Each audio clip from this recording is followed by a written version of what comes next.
once again।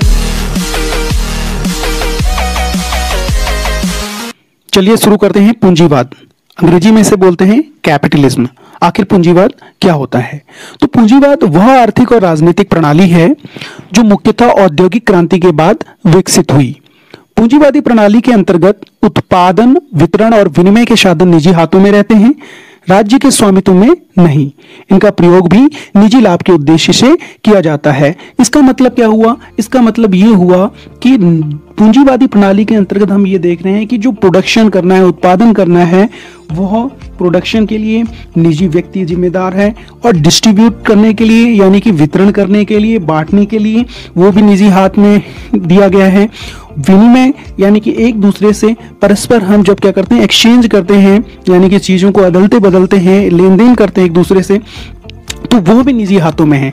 लेकिन इसके साथ साथ इसमें एक मान्यता यह भी जुड़ी हुई है कि प्रत्येक व्यक्ति के अधिकतम निजी लाभ का जोड़ सामाजिक लाभ और सामाजिक प्रगति की कुंजी है। यानी ये कहते हैं कि जब किसी व्यक्ति को अधिकतम लाभ होता है तो उससे समाज को फायदा होता है और समाज की प्रगति होती है।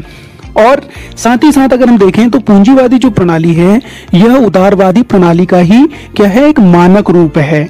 उदारवादी प्रणाली के अंतर्गत यानी कि ये माना जाता है व्यक्ति के विकास को महत्व दिया जाता है। समाजवादी प्रणाली और पूंजीवादी प्रणाली में विशेष अंतर है कि यहाँ पर व्यक्ति के विकास को ज्यादा महत्व दिया जाता है, यानी उसके निजी लाभ को ज्यादा महत्व दिया जाता है। साथ ही साथ इसमें एक मुक्त बाजार व्यवस्था और प्रतिस्पर्धी बाजार व्यवस्था की स्थापना की जाती है, जिसमें क्या होता है, हर व्यक्ति जो है अपने लिए व्यापार करने के लिए स्वतंत्र होता है और वह उसका जो प्रयोग है वो अपने निजी लाभ के लिए करता है। साथ ही साथ ये समझा जाता है कि इसका कहीं ना कहीं समाज पर भी प्रभाव पड़ता है और समाज को भी इसका लाभ होता है। पूंजीवादी व्यवस्था के अंतर्गत जब हम देखते हैं कि निजी व्यक्ति के हाथों में जो लाभ होता है पूरा का पूरा जाता है, तो उससे समाज में क्या होता है कि दो वर्ग स्थापित हो जाते हैं। एक वर्ग जो होता है बहुत अमीर होता है और दूसरा वर्ग बहुत गरीब होता है।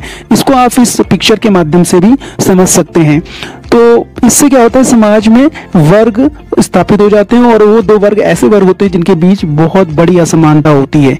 तो कहीं ना कहीं पूंजीवाद के द्वारा हम ये देखते हैं कि भारी असमानता भी स्थापित होती है। इस शब्द का सर्वप्रथम प्रयोग का जो श्रेय है वो 19वीं शताब्दी के विख्यात जर्मन दार्शनिक कार्ल मार्क्स को जाता है, जो कि वैज्ञानिक समाजवाद के जनक भी हैं और इन्होंने समाजवाद को एक विशेष रूप में परिवर्तित भी किया, जिसे हम साम्यवाद के रूप में जानते हैं। कार्ल मार्क्स के बारे में मैं आपको अपनी दूसरी वीडियो लेक्चर्स में जरूर बताऊंगा विस्तार से, और उस वीडियो लेक्चर्स में हम सिर्फ और सिर्फ इनके बारे में ही बात करेंगे। चलिए आप जानते हैं पूंजीवादी प्रणाली की विशेषताएं। पूंजीवादी प्रणाली की पहली विशेषता है कि यह प्रणाली सिर्फ उन्हीं देशों में लागू की जा सकती है या स्थापित की जा सकती है जो औद्योगिक दृष्टि से उन्नत होंगे। दूसरी कि उत्पादन के जो प्रमुख साधन हैं, जिनमें भूमि है, उपकरण है, संयंत्र है और तकनीकी हैं, ये भी निजी स्वामित्व के विषय माने जाते हैं। इन पर भी जो निजी स्वामित्व का अधिकार होता है या निजी लोगों का अधिकार होता है। नंबर 3 जब बात होती है, ये होती है अनुबंध की स्वतंत्रता। इसका मतलब होता है कि अधिक लाभ कमाने के लिए जो उत्पादन के जो साधन के स्वामी हैं, उत्पादन जो प्रमुख जो साधनों के स्वामी हैं, उनके लिए ये उन पर छोड़ दिया जाता है कि वो अधिक लाभ अर्जित करने के उद्देश्य से क्या कर सकते हैं, अपनी आवश्यकता के अनुसार कामगारों को रख सकते हैं या उन्हें हटा सकते हैं। चौथी विशेषता है कि संपत्ति का अधिकार यानी राइट टू प्रॉपर्टी। इसमें ये बात की गई है कि जो उत्पादन साधन स्वामी, उत्पादन के प्रमुख साधनों के जो स्वामी हैं, वे क्या कर सकते हैं, अपनी संपत्ति को कहीं और अपने लाभ का मनचाहा उपयोग कर सकते हैं और कहीं पर भी उसे व्यय कर सकते हैं। उन पर लीगल टैक्स तो लगाए जाएंगे, यानी कि जो कानूनी जो आपके क्या कहते हैं कर होते हैं वो तो लगाए जा सकते हैं, लेकिन ऐसे नहीं जो गैर कानूनी कर नहीं लगाए जा सकते हैं।